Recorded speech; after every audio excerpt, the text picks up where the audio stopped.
राष्ट्र सर्वप्रथम राष्ट्र सर्वप्रथम राष्ट्र सर्वप्रथम राष्ट्र सर्वप्रथम राष्ट्र सर्वप्रथम की बात ललित सुमन के साथ कार्यक्रम में आप सभी राष्ट्रवासियों का हार्दिक। प्रधानमंत्री नरेंद्र मोदी और सिंगापुर के प्रधानमंत्री ली सिंग लुंग ने भारत के यूपीआई और सिंगापुर के पे नाउ के बीच रियल टाइम पेमेंट लिंकेज के वर्चुअल लॉन्च में भाग लिया।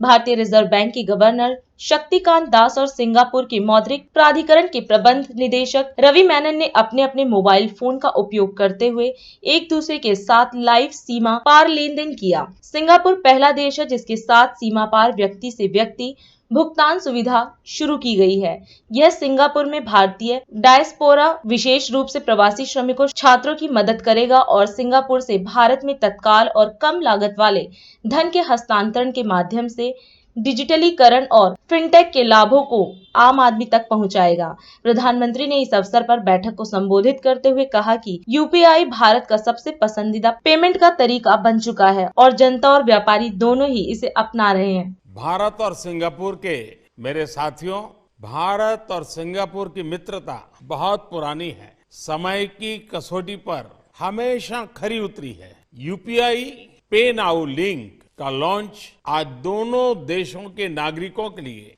एक ऐसा उपहार है जिसका वे उत्सुकता से इंतजार कर रहे थे। मैं भारत और सिंगापुर के लोगों को इसकी बहुत बहुत बधाई देता हूं। साथियों, आज के युग में टेक्नोलॉजी हमें अनेक प्रकार से एक दूसरे से जोड़ती है। फिनटेक भी एक ऐसा सेक्टर है जो लोगों को एक दूसरे से कनेक्ट करता है। सामान्य तौर पर इसका दायरा एक देश की सीमाओं के भीतर ही सीमित होता है, लेकिन आज के लॉन्च ने क्रॉस बॉर्डर फिनटेक कनेक्टिविटी उसके एक नए अध्याय का शुभारंभ किया है। आज के बाद सिंगापुर और भारत के लोग अपने मोबाइल फोन से उसी तरह पैसे ट्रांसफर कर पाएंगे जैसे वे अपने अपने देश के अंदर करते हैं। इससे दोनों देशों के लोगों को अपने मोबाइल से तत्काल कम खर्च में फंड ट्रांसफर करने में मदद मिलेगी।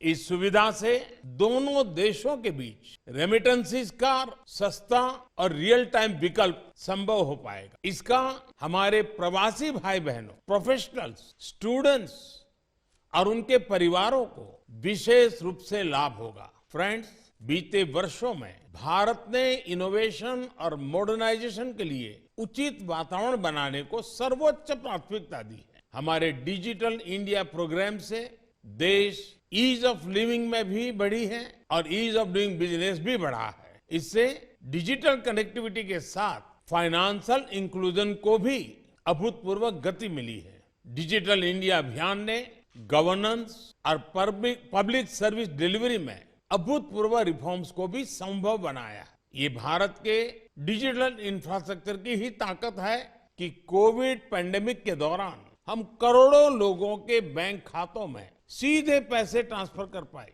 फ्रेंड्स, 5 साल पहले मैंने सिंगापुर में कहा था कि फिनटेक, इनोवेशन और युवा ऊर्जा में विश्वास का एक बहुत बड़ा उत्सव है। फिनटेक और डिजिटल क्रांति में भारत की सफलता की अगुवाई हमारे टेक्नोलॉजी ट्रेंड युवा ही कर रहे हैं। आज फिनटेक की दुनिया में भारत के हजारों स्टार्टअप्स अपना लोहा मनवा रहे हैं। इसी ऊर्जा की वजह से आज रियल टाइम डिजिटल ट्रांजैक्शन के मामले में भारत विश्व के अग्रणी देशों में है। आज यूपीआई भारत में सबसे पसंदीदा पेमेंट मैकेनिज्म बन गया है। मर्चेंट्स और कंज्यूमर्स दोनों ने ही इसे ज्यादा से ज्यादा वे अपना रहे हैं। इसलिए आज बहुत से एक्सपर्ट्स ये अनुमान लगा रहे हैं कि जल्द ही भारत में डिजिटल वॉलेट ट्रांजैक्शन नकद लेन देन से अधिक हो जाएंगे। पिछले वर्ष यानी 2022 में यूपीआई के माध्यम से करीब 126 लाख करोड़ रुपए यानी लगभग 2 ट्रिलियन सिंगापुर डॉलर से अधिक मूल्य के ट्रांजैक्शंस हुए हैं। अगर मैं नंबर ऑफ ट्रांजैक्शंस की बात करूं तो ये भी 7,400 करोड़ से अधिक होता है। ये दिखाता है कि भारत का यूपीआई सिस्टम कितनी बड़ी संख्या को आसानी से और सुरक्षित तरीके से हैंडल कर रहा है।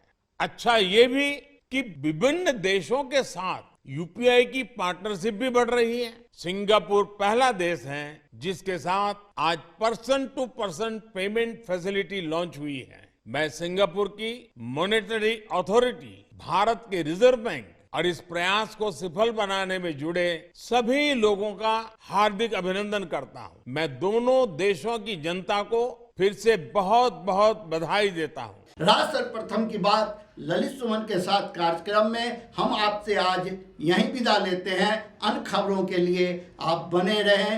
राष्ट्र सर्वप्रथम, वंदे मातरम, जाग उठा है भारत।